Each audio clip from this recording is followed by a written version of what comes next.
Hi everyone! Today is the first day in 365 days. Happy New Year! As you can hear, sinalubong ko yung taon ng may sakit. Habang nagpuputukan sa labas, yung ubo ko pumuputok din te. And yeah, sabi ko nga diba, day 1 ng pag-iipon ko ngayon. Kasama siya sa New Year's resolution ko. So, maglalagay ako dito ng mga coins or anything extra money ko. Actually, wala akong extra pa lang. Tinatry ko lang siyang gawing extra. So, ilalagay natin ito guys. Sabi ko talaga sa sarili ko, kahit 20 pesos or 10 pesos lang sa isang araw, maglalagay talaga ako dito.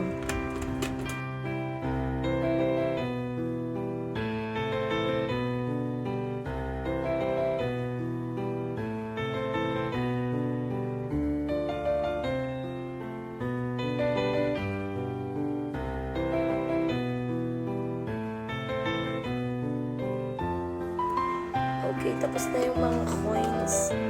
Ang dami kong coins na naipon kasi pamasahe ko yun.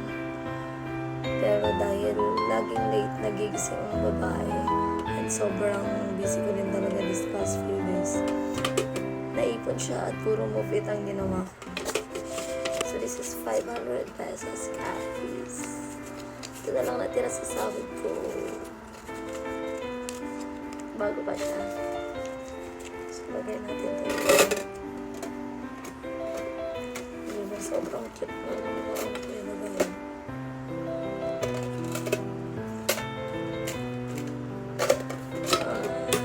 Gusto ko yung feeling na pag bubuksan mo siya. So, ayun. Gusto ko din i-share sa inyo yung New Year's resolution ko. Nilagay ko siya dito sa notebook. Nagsulat ako kanina. So, first one in the list. No move it or angkas as much as possible kasi sobrang mahal guys. Ang bala ko, dati parang halos everyday ako nag-move it papuntang mall. Ang bala ko, iipon ko siya. Ilalagay ko siya dito sa alkansya ko. So, instead na ibayad ko siya doon, di ba? Mag-jeep ako, gigising ako ng maaga. Kasi sobrang laki talaga nung masisave niya. So, ayun. And then, second New Year's resolution ko is magsimba linggo-linggo as much as possible. Kasi parang naalala ko last year, nagsimba ako ng New Year.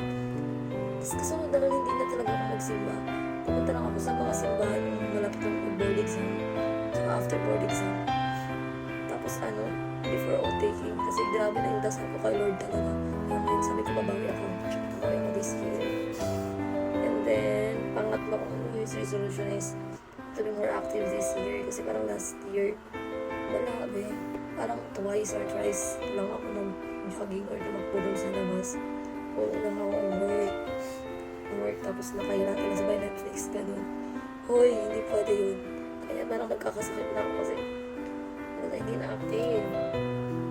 So, and then pang 4 days, I'll try new things. Yeah, actually may naisip na ako guys. Kanina napanood ko kasi siya. So, sabi ko parang gusto ko siya i-try. Actually, pwede din siya gawin kong negosyo.